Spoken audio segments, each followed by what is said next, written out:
but at least we're gonna have some. Oh, that is another alternative attacker there with that Blood Moon Ursaluna EX coming down with that reversal energy, but that is gonna be for later on here. It's a full bench now. to Zorua. We have that Darumaka out, the single little Darumaka making a name for himself and that Toad School as well. Yeah, you're just trying to find an answer. The energy here maybe leads to some situations with the energy switch and PP up, just some cards moving around and maybe finding enough energies for the Blood Moon Ursaluna to take this Pokemon out in one hit. I mean, but look at this. You know, I was talking about the Golden Go being established slightly slower. That was because we saw this precious trolley way earlier for Kazuki in the last game, but now it's out. And this is what I mean with just starting to speed things up every turn that goes by. Precious trolley allowing Kazuki to bring out this Genesect, bring out another Gimme Ghoul, get these evolution Pokemon thanks to that ability in the metallic signal to start to set this up. We're going to see coin bonus to reestablish the hand, get some pivotal resources there for Kazuki right now. Bravery And look at this. Also limited the amount of cards that were seen off the Precious Trolley. That is for the bench base for the Presentipity too. So if you want to have that Pokemon online, he can incorporate that. Chooses not to play it down this time. Instead values the higher hit points out there in the Golden Go and the Iron Hands. Yeah, the hired hands too, with that charm on it now. Little baby buddy up there in the active position. That Darumaka, it's too young.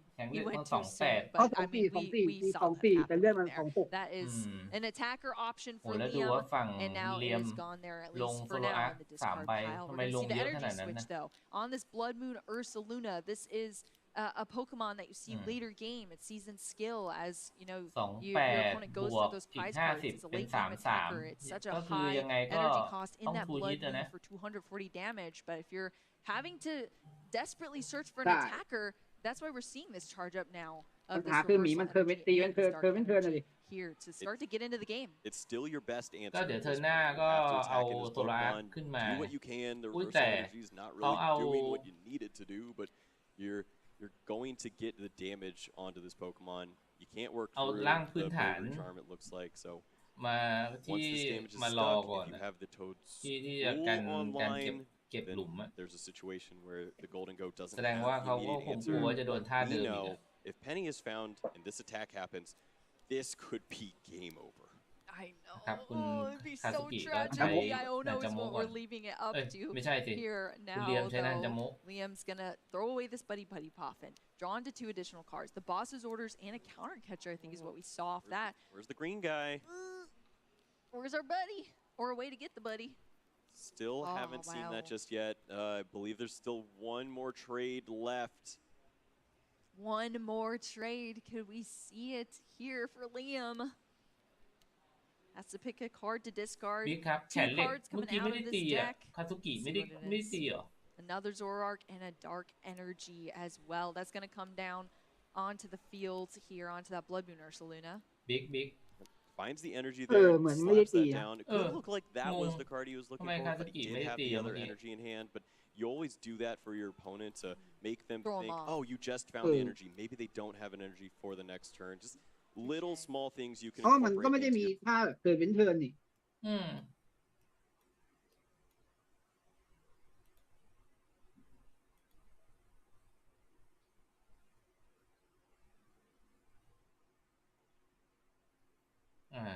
ี่อันนี้ยังงงอยู่ว่าทำไมไม่ตี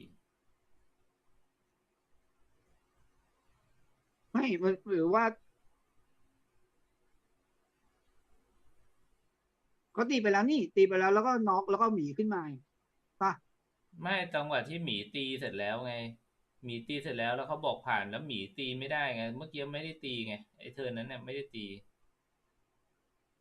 เนี่ยหมีเพิ่งจะตีเอง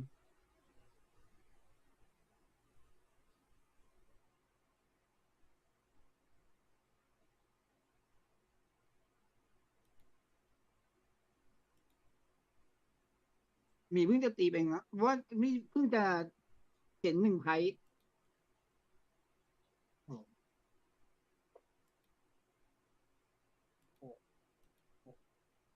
ช็อปโปเขากี่ชุดอะถ้า4 ชุดนี่ไม่น่าจะมีถึง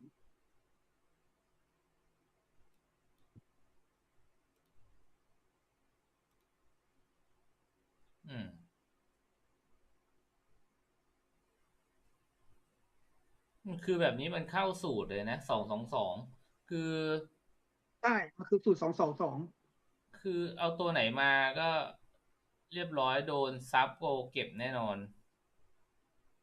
ใช่ครับก็คือแขนเหล็กตี1 ทีแล้วทับโกตัวละทีหรือไม่ก็แขนเหล็ก2 ทีทับโก1 ที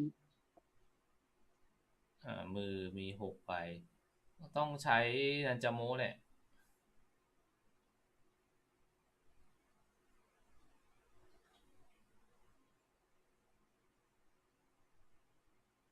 ดูเทคแต่รีมือไปก็ทางฝั่งคาซุกิไม่ค่อยโดนอะไรเท่าไหร่นะเพราะก็มีแขนเหล็กจูดเขามีซับโกจูดอยู่แล้วสังเกตจริงๆเขาไม่โลภที่จะจวด2ด้วยนะเขาจวดแค่1จวดแค่1พอมีเคาน์เตอร์แคชเชอร์แต่ว่าเขาไม่มีประโยชน์อะเคาน์เตอร์แคชเชอร์ตอนเนี้ยคือเขามีลาติโอสอยู่อะ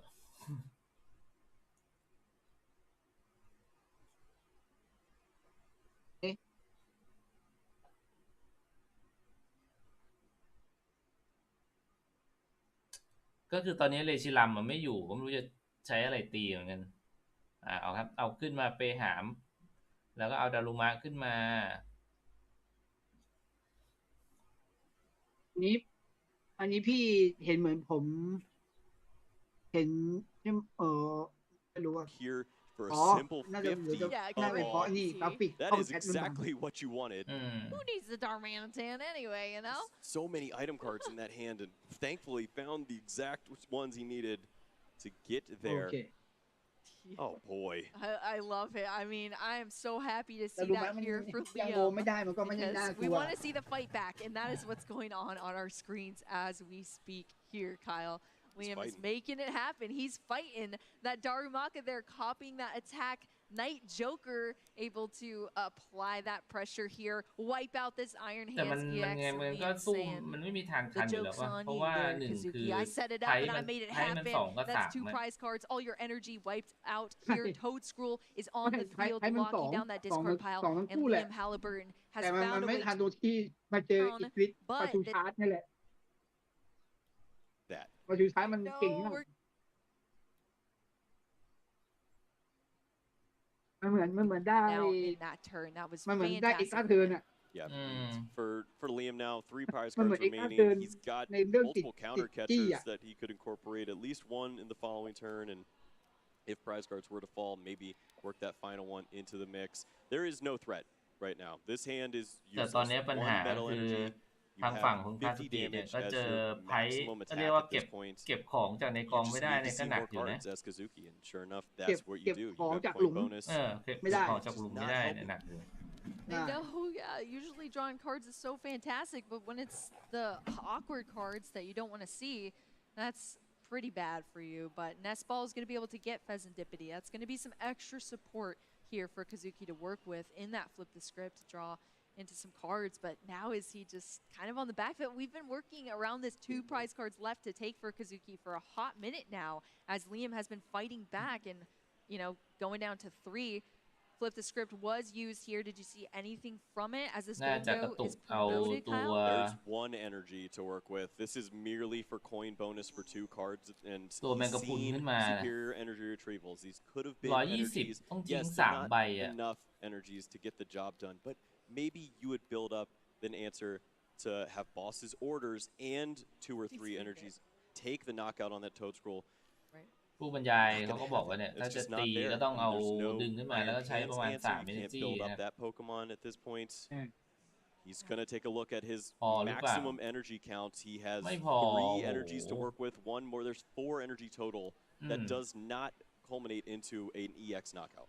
Yeah, that is just scary, having been worked into the position here now for Kazuki, and to think that it could have gone so differently if we just had the penny, scooped things up there, got the energy in hand, had some attackers to buy us some time and go through this, but everything kind of changed in in this game since that happened, and Kazuki is still battling through it. You just have to play cards suboptimally in this matchup. If you want answers to take knockouts at some point, you need basic energies. And he had a spot there, got excited, passed through it, still looking for an answer. When your best answer is find the last remaining basic energies and boss's orders for a single prize when you have 2 remaining, you're not feeling very confident. And this is the best answer from Liam. The second we saw that Pheasant Dippity, you knew it was going straight to the discard pile. Counter catcher, Iono. Yeah, this is exactly what Liam needs to do. That's 2 prize card liability there on Kazuki's side. Liam knows that here. So we're going to continue to build up this hand here. Liam is just trading through. That is awesome to see. Yep, don't need counter catchers from this point. You are going to be winning. And it's not a spot that Liam often found himself in this match. But here we are. Blood Moon Ursaluna has the resources, has the attack. Seasoned skill is getting him there as the Pheasant Dippity will fall. And maybe you can set up a final attacker with that Darmanitan, or you can just wait a turn with the Blood Moon. Yeah. What's going to happen? Name an attack. I don't see it. Exactly. Yup, we saw the ends PP up there to charge up some of these energy onto the field for Liam. 1 prize card left. Now that Pheasant Dippity is gone, wiped off the field. Kazuki is frantically looking through Liam's discard pile here to map out this scenario, but has to take those 2 prize cards and just be limited on that energy and still having to get the energy as well. I mean, what do you do here as Kazuki? We're going to see the boss's orders, bring up this Toad Scroll, try to battle the I mean, I guess what else do you do at this point? Yeah, you need this Pokemon removed from play. You can draw some more cards and use all your energies to get it knocked out, and then maybe find the answers with all of those superior energy retrievals. Drawing, Night Stretchers, Pheasant Dippities, whatever it takes to refill a hand. But from Liam now, find your attacker. You have the Darmanitan, and you have plenty of trades. Maybe you get a big attack here soon.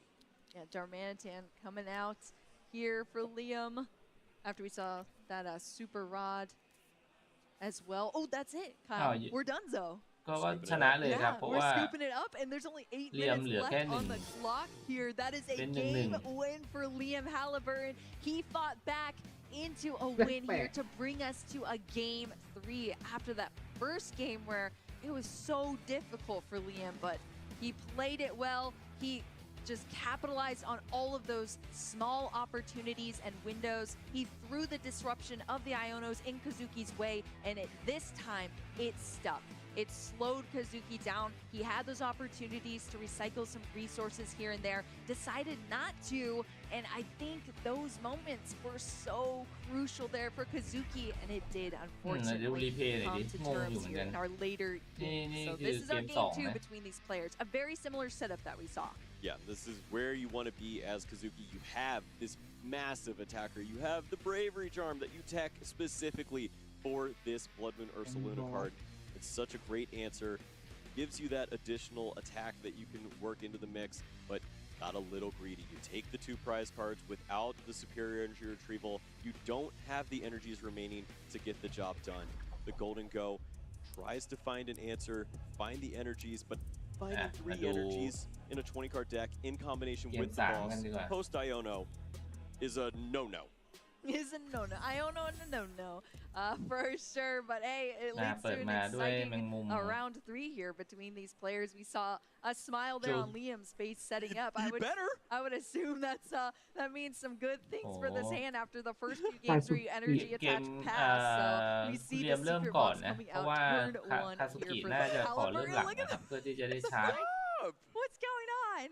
He's never going to attack the Darmanitan, whether it be prizes all the Darumaka or they get knocked out. He finally sees a way to set up all these Pokemon turn 1, not have to worry about Iron Hands, and the Darmanitans in the prize what cards. is happening here? That single Darmanitan there, stuck in the prize card, stuck in the Pokeball with the prize cards for Liam. So we're just going to see a bunch of Zorua come out, same as before, but a little bit more setup here. That means that's going to be more stability with more trades happening for Liam, so that's great to see. But the Joltex start already for Kazuki. He just has to put a couple of pieces here and he's going second as แล้วก็ well, ได้ which means โซโล the อาร์ค supporter ครบเลยทีเดียว opportunity แต่ is ว่าเมื่อกี้ unlocked เห็นมีโซโลอาร์ค too. ติดท้ายอยู่ใบ This หนึ่ is ง not the one you want. Arvin into the trolley would lead to all the gimme goal Taipechi. established. Instead, you คือ can go with this route. You have หาเบสิก don't นะ need ครับ to สองตัว include anything like the Miraidon. You have just gimme ghoul and Iron Evolution. Hands would be enough. You attach, you get the energies on the Iron Hands, and try to make this work. He might have access to it already. Oh, he's got Pikachu. เฮ้ยเขาใส่พิ He's กา got ชู Pikachu. เทเลสเตลด้วยเนี่ย What? Boo! What อ่า is Mixing it แล้ว up. ต้องมีขี้เหล็ก missed that? We're going for the Topaz Bolt. We didn't even. I didn't even see that here. The Pikachu EX dropping down on the field. I mean, this is, I guess, a lightning ก็มี deck แต่ว่า at ใส่ heart ขี้เหล็กด้วย You have the energies. อันนี้ If you คือ play เอามา Thor เคาน์ onto เตอ it, ร์ you just attach เคาน์เตอร์ metal หมี energy to it twice, and you can discard 3 energies 2 times in a row. Knock out 2 Zorark. I guess it แล้วก็วัน works ฮิ for ต this วันฮิต situation. โซโลอาร์ควันฮิต Guess หมีได้ so.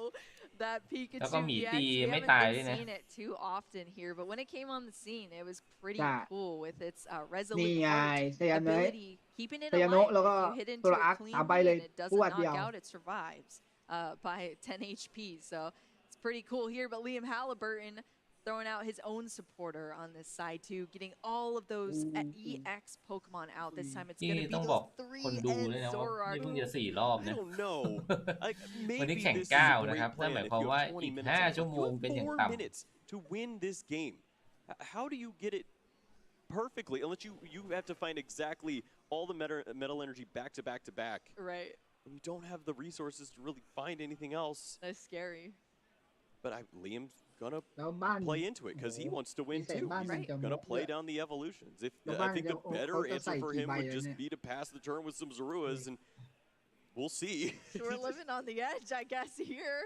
More so, we're seeing these trades start to happen for Liam. At least Leffler going in. avoid evolving active. Counter The catcher. prize cards are so tricky here. As PP up. I mean, yeah, ขี้เหล็ก that's ด้วยหรอ it's a tough spot here, I guess, for Liam. It's awkward. It's very, very มี awkward. พิกาชูด้วย Well, if you want to win the game, it involves using Artisan, finding the Voltao. Darumaka, and evolving, attacking, Pikachu removingน่า this ใส่ใบเดียว Joltik, and getting into an absolute war. And I think you just need to do that at this point. You gotta fight 3 dirty. minutes. Gotta fight dirty. Yeah, 3 minutes on the clock here now. The Darumaka joining us thanks to that Artisan from Liam Halliburton here. You know, we already saw those Zorark EX coming out, helping with the draw support. Here's the third coming down. Already had that energy attached there, as we saw, trading one of the boss's orders away for some additional cards, and already has the energy in hand to charge up that Night Joker here for Liam too. So Toad School also being established. I mean, it's the same thing that we've seen before from Liam, but it's just a little bit different now that Pikachu EX is on the other side. Joltik going down as predicted and has done in every single game here. That's the first prize card, but now Pikachu EX Whoa. promoted into the active position. What do we see? The Hey precious now, trolley. you're a pink card. That's exactly what you need. It's the Genesect. It leads into finding some more basic resources, Pokemon. coin bonus, Pheasantipity. You want to find answers, metal แล้วก็ energies. กด This is how you do it. เจโน He เทค has ได้ to play 2 ทับ quickly โก here. Yeah, I mean, at this point, absolutely just under 2 minutes here. We're going to see the precious trolley that brought all of these basics down. We see the Genesect Metallic Signal bringing these Golden Go back out as well into the hand. We're going to see the evolution of the first one for a single card coin bonus. คือตอนเนี้ย Not the answer you're ขาด looking จี้ for เหล็ก just นะ yet, สำหรับ but still some Pikachu. help here with the Pheasantipity. Also, one more coin bonus. I saw a fancy energy. It is a metal.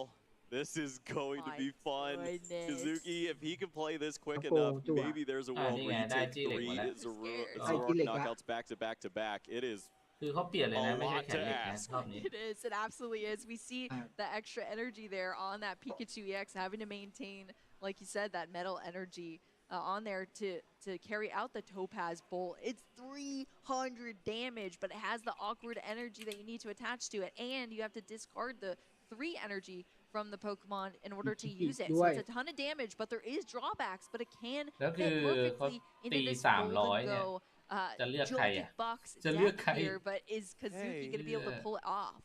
Wants to do this with the Golden Go.